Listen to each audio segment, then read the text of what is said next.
Welcome to icon news. నేను మీ పవన్ కృష్ణమూర్తి. నిద్ర లేచిన తర్వాత ఇవాళ నాకెంత ఆహ్లాదంగా ఉందంటే సాధారణంగా ఏదైనా కొంచెం టెన్షన్ ఉన్నప్పుడు, స్ట్రెస్ ఉన్నప్పుడు ఏంటంటే జంధ్యాల గారి కామెడీనో, లేదంటే పాత రేలంగి రాజుబాబు గారి కామెడీని ఇవి చూస్తూ ఉంటాను అప్పుడప్పుడు. లేదంటే పొద్దున్నే సరదాగా కాస్త గరికపాటి వారి ఫన్నీ ప్రవచనాలుంటాయి. కొంచెం సెటైరియల్‌గా చెప్తారనమాట. అవి చూస్తూ ఉంటాను. వీటన్నిటిని పక్కన పెడితే ఇవాళ పొద్దున్న నిద్ర లేచిన తర్వాత నేను పడి నవ్వుకున్నటువంటి ఒక సంఘటన జగన్మోహన్ రెడ్డి సంచలనాత్మక ట్వీట్. బొంగు. సంచలనం లేదు, ఏమీ లేదు అందులో.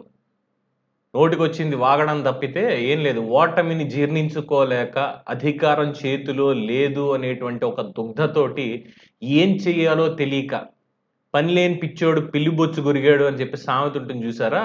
అలాగా పని పాట లేక విశాఖపట్నం ప్యాలెస్ కూడా పోయి, మొత్తం అన్ని బయటకొచ్చి, పరువు పోయి, ఏం చేయాలో తెలీక, ఇక సోషల్ మీడియాలో ఉంది గాబట్టి, నా నోరు, నా ఇష్టం, నా భావ ప్రకటన స్వేచ్ఛ అని ఇష్టారీతిన వాగడం తప్పితే ఏం లేదు.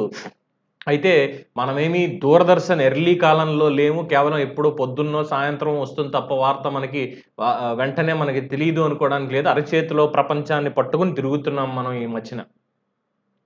అన్ని ఆర్కైవ్స్‌లో ఉన్నాయి. ప్రతి ఒక్కటి కూడా జగన్మోహన్ రెడ్డి అని కొట్టగానే ఎప్పుడెప్పుడు ఏం మాట్లాడాడు, ఏం చేశాడు హిస్టరీ వచ్చేస్తుంది గదా! ఇవి తెలీక పాపం ట్వీట్ ఏసినట్టున్నాడు జగన్ రెడ్డి. ఏం వేశాడయ్యా ట్వీటు? ఏంటి ఆ సారాంశం అంటే ఈవీఎంల మీద సంచలన ట్వీట్ వేశాడు. ఆ సంచలనాత్మక tweet just as justice should not only be served but should also appear to have been served, so should democracy not only prevail but must appear to be prevalent undoubtedly. In electoral practices across the world, in almost every advanced democracy, paper ballots are used, not EVMs. We too must move forward the same in upholding the true spirit of our democracy. ఏదో అంతంత మాత్రం English చదువులు, కానీ ప్రపంచాన్ని చదువుకున్నాంగా. So దీని Telugu translation ఏమిటయ్యా అనగా, న్యాయం జరగడమే కాదు కనిపించాలి. అలాగే ప్రజాస్వామ్యం బలంగా ఉండటమే కాకుండా నిస్సందేహంగా కనిపించాలి.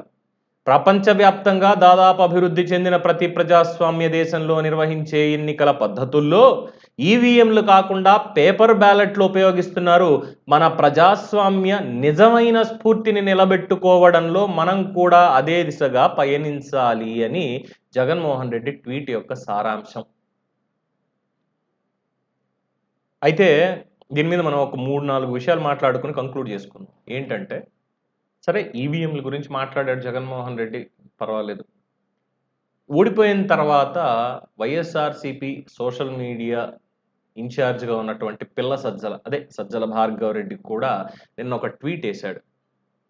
నిన్న ఒక ట్వీట్ వేస్తే దానికి సంబంధించి అదే వైఎస్ఆర్సీపీలో సలహాదారుగా పనిచేసినటువంటి రాజీవ్ కృష్ణ, రాజీవ్ కృష్ణ అనేటువంటి వ్యక్తి, ఒరే బాబు పిల్ల సజ్జల, నువ్వన్నీ మూసుకు కూర్చో. ప్రజలు ఇంత మ్యాండేట్ ఇచ్చిన తర్వాత, ప్రజలు నిష్పక్షపాతంగా వెళ్ళి ఓటేసి వచ్చిన తర్వాత ప్రజల తీర్పును గౌరవించాలి కానీ నువ్వు నీ ఇష్టం వచ్చినట్టు ఇలా కూస్తే ఏం మెసేజ్ ఇస్తావు అని. అలాగే టెస్లా అధినేత ఎలాన్ మస్క్ కూడా, అదే ఇప్పుడు ఎక్స్ ఓనర్ కూడా, అతను కూడా చిప్ ఉన్నది ఏదైనా హ్యాక్ చేయొచ్చు, ఈవీఎంలు అయినా సరే ఏదైనా సరే అని ట్వీట్ వేస్తే దానికి పురంధేశ్వరి గారు కౌంటర్ ఇచ్చారు. మీరు రండి ఒక్కసారి ఎలా హ్యాక్ చేయొచ్చు అనేది దయచేసి చూపించండి ప్రాక్టికల్గా వచ్చి అందరి ముందు, అంతే తప్ప నిరాధారంగా మాట్లాడద్దు అని చెప్పి. ఇది కాంట్రావర్షియల్ అనుకోవాలా, లేదంటే నిజంగానే భారత ప్రజాస్వామ్యం ఈ ఎలక్ట్రానిక్ అన్న దాంట్లో ఏమన్నా ఈ చట్టంలో ఇరుక్కుపోయిందా? 164 సీట్లు అనేది నిజంగా అబద్ధమా జగన్మోహన్ రెడ్డి అంటున్నట్టు అనే దానికి నా దగ్గర చాలా సమాధానాలు ఉన్నాయి. నేను చాలా నిష్పక్షపాతంగా మాట్లాడతా. ఇక్కడ 164 అయినా సరే, అంతకుముందు వచ్చిన 151 అయినా సరే, అంతకుముందు దెయ్యాలు వేదాలు వల్లించడం అన్నట్టుగా ఇప్పుడేదో వచ్చి ప్రజాస్వామ్య పరిరక్షణకి మిగతా దేశాలన్నిటి కూడా ఈవీఎంలు వాడట్లేదు, పేపర్ బ్యాలెటే వాడుతున్నాయి కాబట్టి మనం కూడా అదే వాడాలి, ప్రజాస్వామ్య నిజమైన స్ఫూర్తిని ప్రదర్శించాలి, న్యాయం జరగడం కాదు కనిపించాలి అన్నటువంటి జగన్మోహన్ రెడ్డి మాటలు ఏవైతే ఉన్నాయో, మరి 151 వచ్చినప్పుడు అప్పుడున్నటువంటి ప్రత్యర్థి నేతలందరూ కూడా వెళ్ళి సుప్రీంకోర్టులో సైతం దీని మీద పిటిషన్ వేశారు. పిటిషన్ వేసి ఏం జరిగిందనేది తెలిసిందే. మరప్పుడు మన శుద్ధపూస ఏం మాట్లాడాడు, అనేది కూడా ఒకసారి ఇక్కడ వినాలి, ఆ పలుకులు వినాలి, చిలక పలుకులు వినండి ఒకసారి. 80% జనాభా వెళ్ళి పోలింగ్ బూత్లో బటన్ నొక్కినారు. బటన్ నొక్కిన తర్వాత వాళ్ళు ఏ పార్టీకి ఓటేశారని వీవీప్యాట్లో వాళ్ళకి కనిపిస్తూ ఉంది. వాళ్ళకి వీవీప్యాట్లో వాళ్ళు వేసిన ఓటు, వీవీప్యాట్లో వాళ్ళకి కనిపించే ఓటు రెండు మ్యాచ్ అయ్యాయి కాబట్టి వాళ్ళు సాటిస్ఫై అయ్యి బూత్లో నుంచి బయటకు వచ్చారు. ఈ 80% మంది ఎవరైతే ఓటేశారో ఎవడు కంప్లైంట్ చేయాల, ఏ ఓటరు కూడా కంప్లైంట్ చేయాల. ఇప్పుడు నేనున్నాను, వెళ్ళి నేను ఫ్యాన్ గుర్తుకు నేను నొక్కిన తర్వాత వీవీప్యాట్లో నాకు సైకిల్ గుర్తు కనిపిస్తే నేను ఎందుకు గమ్మనుంటాను కదా. బూత్లో అక్కడే నేను గొడవ చేసిండు, బూత్లోనే వెంటనే కంప్లైంట్ లాంచ్ చేసిండు, బూత్లోనే అన్ని చేసిండు కదా. అట్లా ఏ పార్టీకి ఎవరన్నా కానీ ఇలా ఓటేసిన తర్వాత వీవీప్యాట్లో వేరే పార్టీకి ఓటేసినట్టుగా ఎవరికి కనిపించలేదు కాబట్టి 80% మంది జనాభా ఓట్లేసిన ప్రతి ఒక్కరూ సాటిస్ఫై అయ్యి ఎటువంటి బూత్లో కానీ బూత్లో కంప్లైంట్ ఇవ్వడం కానీ పోలింగ్ ఆఫీసర్ దగ్గర కంప్లైంట్ ఇవ్వడం కానీ ఎటువంటి ఎక్కడ జరగల. ఇవన్నీ చంద్రబాబు నాయుడు గారికి తెలిసి తాను ఎవరికి ఓటేసాడో తనకే తెలియదని చెప్పి ఒక సినిమాలో విలన్ పాత్ర పోషిస్తూ డ్రామాలు చేయడము ఎంత మటుకు ధర్మం చంద్రబాబు నాయుడు గారిని అడుగుతా ఉన్నా. అయ్యే ముందు వినారుగా 80% పైగా ప్రజలు స్వచ్ఛందంగా తరలి వచ్చి ఓట్లు వేస్తే ఈవీఎంలను నిందించడం ఏమిటి?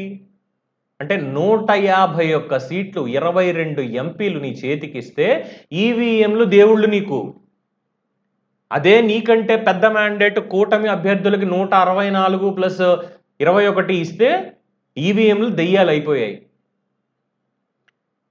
ఏమనాలి జగన్మోహన్ రెడ్డి? ఏమంటే నీకు కాస్తైనా సిగ్గనేది వస్తుంది,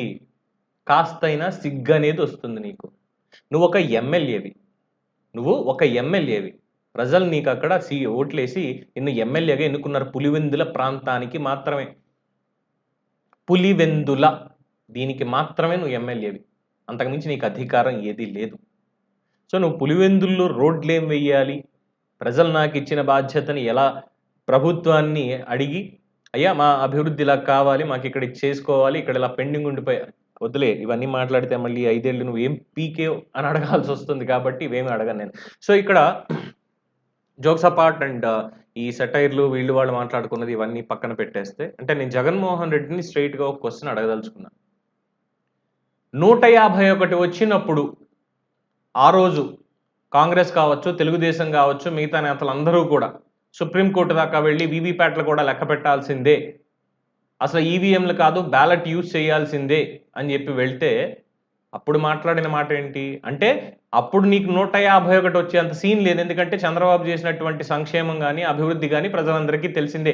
నీ దిక్కుమాలిన అబద్ధాలు, పింక్ డైమండ్ దగ్గర నుంచి బాబాయ్ గొడ్డలి వేటుని గుండెపోటుగా మార్చడం వరకు నువ్వు చేసినటువంటి దిక్కుమాలిన అబద్ధ ప్రచారాల మాయలో పడి ప్రజలు కాస్త దారి తప్పి ఒక్క ఛాన్స్ అనగానే చంద్రబాబు ఇంత చేసినప్పుడు యువకుడైనటువంటి, సరేలే యువకుడు అనడానికి నాకే సిగ్గుగా ఉంది, మరి యువనేత అని వాళ్ళందరూ ఎలా అన్నారు నాకైతే తెలియదు. సో వాళ్ళందరూ ఒక ఛాన్స్ ఇచ్చి ఇంకా ఎక్కువ చేస్తాడులే అని అనుకుని ఒక ఛాన్స్ ఇచ్చారు అంతే తప్ప ఇంకోటి కాదు.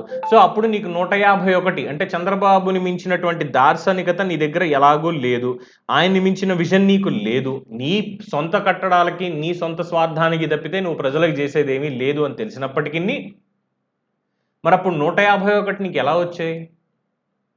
ఈ అబద్ధాల మీదే కదా. మరి అప్పుడు ఈవీఎంలే కారణం అని అనొచ్చు కదా. ఎవరి చేతుల్లో ఉన్నాయి ఏంటి అనేది నేను మాట్లాడను. అప్పుడు కూడా ఈవీఎంలే కారణం మరి నీకు 151 రావడానికి. ఎందుకంటే 23కి పరిమితం అయ్యేటువంటి వ్యక్తి చంద్రబాబు అయితే డెఫినెట్గా కాదు, తెలుగుదేశం పార్టీ అంతకు మించి కాదు, ఇది ఎవరైనా చెప్తారు. అలాగే ఈ పిల్ల సజ్జల రెడ్డి ఏదో ట్వీట్ వేశాడు మొన్న, ఏంటి ఉత్తరప్రదేశ్లో కొన్ని నియోజకవర్గాల్లో పోల్ అయినటువంటి ఓట్లు, కౌంట్ అయినటువంటి ఓట్లు చాలా డిఫరెన్స్ ఉన్నాయి అని చెప్పి.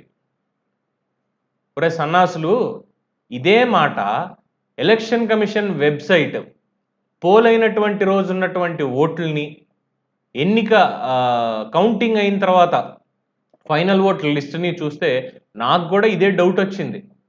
నేను రైస్ చేశా, పోలైనవి ఎన్నున్నాయి, కౌంట్ అయినవి ఎన్నున్నాయి, ఎందుకు ఇంత డిఫరెన్స్ ఉంది, తెలుగుదేశం పార్టీకి ఎందుకు ఇన్ని తక్కువ సీట్లు వచ్చాయి?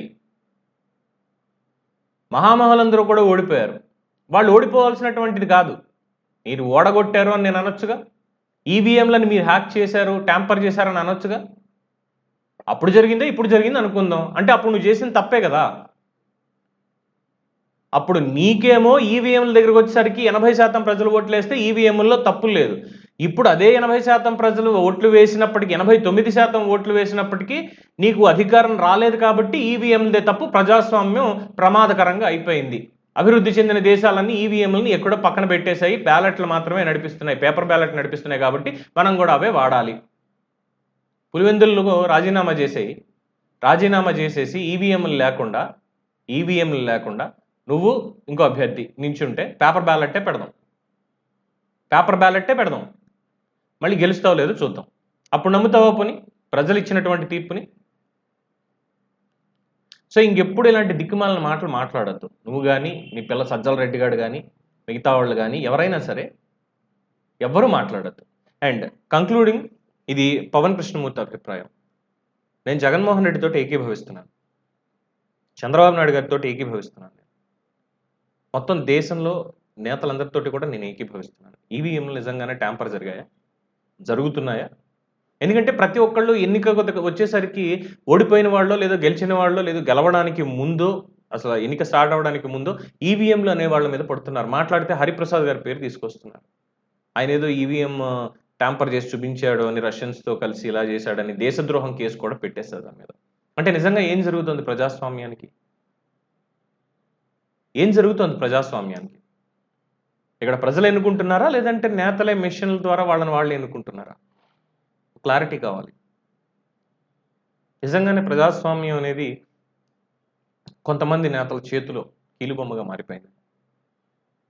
ఈ పద్ధతి అయితే నేను ఒప్పుకోను. ఎందుకంటే జగన్మోహన్ రెడ్డి పాయింట్ ఆఫ్ వ్యూలో చూసినప్పుడు అధికారం కోల్పోయింది అన్నటువంటి ఒక దుగ్ధతోటి చేస్తున్నటువంటి ఆరోపణలు అయితే, గతంలో కూటమిని కాదు ప్రతిపక్ష నేతలందరూ కూడా ఆనాడు చేసినటువంటి ఆరోపణలు, సుప్రీంకోర్టులో జరిగినటువంటి దానికి ప్రధానంగా చెప్పాల్సింది ఈవీఎంలు ఎలా ట్యాంపర్ అవుతాయి అనేటువంటి దానికి మేబీ అవుట్ సైడ్ నుంచి ఏదో ఇంటర్నెట్ కనెక్షన్ ఇచ్చేసి అక్కడి నుంచి వాళ్ళు హ్యాక్ చేసి చేస్తారు అనేది అయితే నేను నమ్మను. కానీ మషీన్లోనే ఒక సెటప్ ఏమైనా చేయొచ్చేమో అన్నటువంటి అనుమానాలతోటి హరిప్రసాద్ గారు అండ్ టీం వాళ్ళు ఏదైతే చేశారో దాన్ని కూడా నమ్మక తప్పదు. At the same time Elon Musk అన్నటువంటి మాటలు కూడా, ఎలక్ట్రానిక్ గ్యాడ్జెట్ ఏదైనా సరే హ్యాక్ చేయొచ్చు, ట్యాంపర్ చేయొచ్చు, వాళ్ళకి తెలియకుండానే మనం ఏదైనా చేయొచ్చు. ఎందుకంటే అనేక సైబర్ మోసాలు జరుగుతున్నాయి, వాటిని బేస్ చేసుకున్నప్పుడు వీటిని కూడా మనం పరిగణలోకి తీసుకోవాలి. అట్ ద సేమ్ టైం ఇక్కడ ఈవీఎంల హ్యాకింగ్ జరిగిందా, ట్యాంపరింగ్ జరిగిందా అనేది పక్కన పెడితే, ఇక్కడ ప్రజల మనసులను ఎవరు హ్యాక్ చేయలేదు, ఒక సరైనటువంటి పద్ధతిలో పెట్టారు అంతే, ప్రచారంతో, ఏం జరిగింది అన్నటువంటి ప్రచారంతో. ఎందుకంటే జగన్మోహన్ రెడ్డి 5 ఏళ్ల పాలన మొత్తం అక్రమాలు, అరాచకాలు, అవినీతి ఇవే తప్ప ఏం లేదు. మందిని కూర్చోపెట్టి మేపడం తప్ప చేసింది ఏం లేదు. 14 లక్షల కోట్ల అప్పుకి తీసుకెళ్ళాడు ఆంధ్రప్రదేశ్ని, ఏవేవి తాకట్టు పెట్టాడో, మనుషుల్ని కూడా తాకట్టు పెట్టేశాడు. మీకు అర్థమవుతుందో లేదో ప్రజలకి? సిగ్గు లేకుండా మనుషుల్ని తాకట్టు పెట్టి డబ్బులు తీసుకొచ్చాడు, 25,000 కోట్లు. మద్య నిషేధం సంపూర్ణంగా చేసేస్తాను అని చెప్పి తాగుమూతుల మీద ఇన్వెస్ట్ చేసి 25,000 కోట్లు తీసుకొచ్చాడు. సో ఇలాంటివన్నీ జరిగినప్పుడు డెఫినెట్గా ప్రజల్లో మార్పు అనేది కనిపించింది. ఒక ఉద్యోగం లేదు, సద్యోగం లేదు, ఏం లేదు, అమరావతి అభివృద్ధి లేదు, రాష్ట్ర అభివృద్ధి లేదు, ఏమీ లేకుండా ఈయన చేసినటువంటి దానికి ప్రజలు వెక్స్ అయిపోయి ఓట్లు బలంగా గుద్దారు. ఇక్కడ సినారియో అది. ఇక దేశవ్యాప్తంగా అంటారా? మరి ఇప్పుడు దేశవ్యాప్తంగా కూడా చెప్పాలి అనుకుంటే, మరి అప్పట్లో 300కు పైచీలకు బీజేపీకి వచ్చినప్పుడు ఈవీఎంలు అని అన్నారు అనుకుందాం. మరి ఇప్పుడు అవి రాలేదే, ఇప్పుడు కూడా ఈవీఎంలు అంటారా? So there is a line. మనం ఏం మాట్లాడుతున్నాము, ఏం చెప్తున్నాము అనేటువంటి దానికి దెర్ ఇస్ అ లైన్. ప్రతి ఒక్కళ్ళు ఆ లైన్ మధ్యలో నించోవడం, అవసరమైతే అటో అవసరమైతే ఇటో క్రాస్ చేసేసి మా ఇష్టం వచ్చినట్టు మాట్లాడతాం. ఒక సిస్టమ్ని అడాప్ట్ చేసుకున్నప్పుడు ఆ సిస్టమ్ని ఫాలో అవుదాం, డెవలప్ చేసుకుందాం. లేదు ఆ సిస్టమ్ వద్దా, తీసేయండి. 100 సార్లు పైచీలకు రాజ్యాంగాన్ని మనం అమెండ్ చేసుకున్నప్పుడు, మార్పులు చేర్పులు చేసుకున్నప్పుడు ఇలాంటి కొత్త సిస్టమ్స్ ఏముంది? సరికొత్త ప్రజాస్వామ్య పద్ధతికి నాంది పలకండి. పెద్దలు సూచనలు సలహాలు ఇవ్వండి దీనికి, మేధావులు. రాజకీయంగా విడిపోయి ప్రజల మధ్య రిఫ్ట్ తీసుకురావడం, ప్రజల్ని మభ్యపెట్టడం తప్పితే ఇంక మీరు చేసేదే ఉంది? ఇలాంటివన్నీ కాదు దేశానికి ఉపయోగపడేది, నిజమైనటువంటి ప్రజాస్వామ్య స్ఫూర్తిని నిలిపేది. ఆ ప్రాక్టీసెస్ ఏమున్నాయో పెట్టండి, పెట్టండి, చేద్దాం. అంతే తప్ప నోరుంది కదా అని చెప్పి ఇష్టం వచ్చినట్టు వాగితే ఇదిగో ఇలాంటివన్నీ బయటికి తీస్తాం, మాట్లాడతాం. సో వైఎస్ఆర్సీపీ సన్నాసులు ఇంకోసారి ఈవీఎంలని ఇంకోటని ఈ చెత్త ట్వీట్లు వేసుకుంటూ ఇవి చేస్తూ వెళ్తే సన్మానాలు తప్పవబ్బా. సున్నం బొట్లు గాడిద ఊరేగింపే, అంతకు మించి ఏమీ లేదు. సో రాష్ట్ర అభివృద్ధిలో పాలు పంచుకుంటే మీకంటూ ఒక గౌరవం నిలుస్తుంది.